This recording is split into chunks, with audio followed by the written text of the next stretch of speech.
Sarah Nasser, je précise que vous vivez à Montréal et vous avez donc fait le voyage en Algérie pour filmer. Et ce qui frappe dans votre film, c'est qu'on sent vraiment une vraie révolution en cours, même si ça fait maintenant plusieurs semaines que les gens manifestent. Qu'est-ce qui vous frappe en premier lorsque vous arrivez en Algérie ?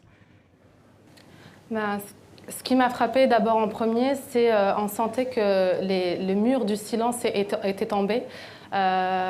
Dès l'aéroport, les premières personnes qu'on rencontre, il y avait une ferveur populaire, on sentait qu'il y avait une excitation par rapport à l'événement qu'on est en train de vivre, qui est donc cette révolution. Moi, j'ai filmé aux premières semaines de la révolution du sourire. Et bien entendu, ce qui m'a frappé, ce qui m'a poussé à faire le voyage, c'est le caractère pacifique de cette révolution et c'est cette mobilisation extraordinaire dans toutes les régions d'Algérie. Alors, je pense que pacifisme est le mot d'ordre, mobilisation aussi depuis plusieurs semaines pour arriver à faire cette transition démocratique. Alors, on va regarder tout de suite un extrait de votre documentaire, Qu'ils partent tous.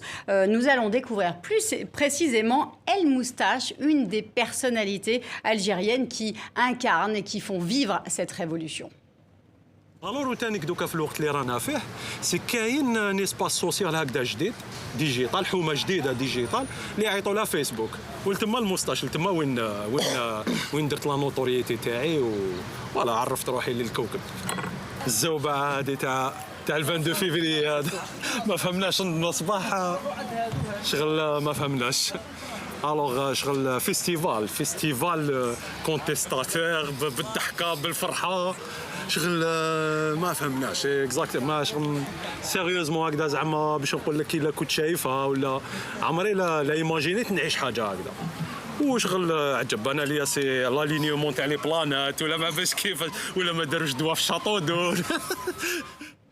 Sarah, de l'extérieur, on a souvent, longtemps pensé que ce peuple algérien était comme une espèce de masse grise, informe. Et là, tout d'un coup, avec cette révolution et avec votre film, on découvre des visages, un peuple vivant surtout. Et ils ont l'air d'être les premiers étonnés par toute cette énergie. Ah oui, l'image au fait qu'on avait de l'Algérie, et c'est une image que même ici on voit beaucoup de gens ne connaissent pas l'Algérie, c'est bien sûr dû malheureusement à un historique avec beaucoup de zones de turbulence, mais aussi dû à une mauvaise représentation de la réalité qu'on a pu voir dans certains médias ou depuis certaines années, parce qu'ils ne se sont pas forcément intéressés à ce qui était en train d'évoluer, mais plus à ce qui n'allait pas.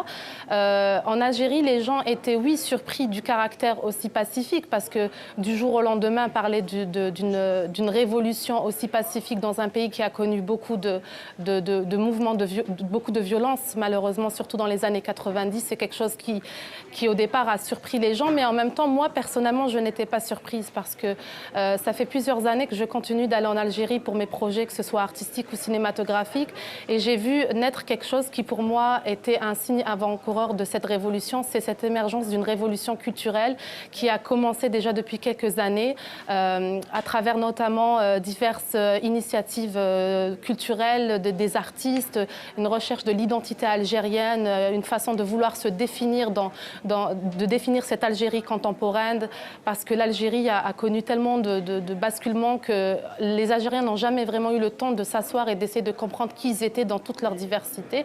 Alors moi, j'ai commencé à voir ça les dernières années, notamment à travers mon travail, et puis je n'étais pas vraiment surprise qu'il y ait cette révolution, parce que la prise de conscience est là. Mais par contre, oui, c'est vrai que quand elle a démarré, j'étais très heureuse et en même temps, j'étais très contente de voir ça. C'est bientôt la présidentielle. Quel est le plus gros risque pour le mouvement pour le Irak algérien ? Quel est le plus gros risque? Je pense que ce serait qu'il ne continue pas dans le sens où la mobilisation s'arrête, mais je ne pense pas que ça va arriver. Par contre, ce serait que peut-être que le pouvoir actuellement en place continue à être déconnecté de la réalité de la rue et n'écoute pas ce que la rue demande. Ce que la rue demande, c'est pas quelque chose d'extraordinaire, elle demande juste une vraie transition démocratique. La rue n'est pas contre les élections, elle n'est pas contre le processus électoral, mais elle ne veut pas réduire la démocratie à un processus électoral. C'est c'est-à-dire qu'elle est consciente qu'on arrivera un jour au vote et qu'on a besoin de voter, mais elle demande au pouvoir en place de laisser le temps de faire une réelle transition démocratique, de mettre en place une opposition, de mettre en place des vrais partis qui représentent l'Algérie telle qu'elle est aujourd'hui et telle qu'on la connaît, afin d'arriver à un réel processus électoral dans le temps, au moment où ce sera opportun. Pour le moment, elle ne veut pas faire affaire aux anciens dignitaires du régime qui ne veulent finalement pas laisser leur place à cette nouvelle génération qui réclame ses droits tout simplement. J'imagine que vous êtes toujours en contact avec vos proches en Algérie. Comment ils entrevoient le futur maintenant? Ce mouvement va continuer, mais quelle est l'issue possible pour ces personnes? Mais déjà, avec mes proches, avec qui je suis en contact au quotidien, qui m'ont d'ailleurs poussé à venir faire ce documentaire, à venir vivre avec le Hirak. Avec eux, déjà, aujourd'hui, on parle de futur. Donc, alors qu'au départ, il y a quelques temps, ce n'était pas quelque chose qu'on envisageait. On était tout le temps en mode en survie dans cette Algérie. Mais aujourd'hui, on se projette dans le futur. Et donc, pour moi, ça, c'est déjà quelque chose que je peux voir à distance et qui est très positif. Ces gens-là veulent pouvoir... Ce qu'on me dit, mais en tout cas moi ce que j'ai comme écho de mes amis qui sont sur place, c'est que premièrement on ne lâchera pas, on va continuer cette mobilisation. On n'est pas arrivé à ce point pour revenir en arrière. On ne peut pas revenir en arrière d'ailleurs et je pense qu'aucun peuple qui se relève un jour, qui décide de prendre son destin en main, peut repartir en arrière. Néanmoins, ils sont sûrs, et ça ce que je trouve intéressant, c'est qu'ils sont aussi conscients qu'ils ont commencé à bâtir quelque chose que peut-être eux-mêmes ne verront pas aboutir totalement. C'est-à-dire qu'il y a cette aussi notion de sacrifice par rapport à construire ce pays qu'on aime. On veut laisser aux futures générations un pays digne d'eux et digne de son histoire surtout.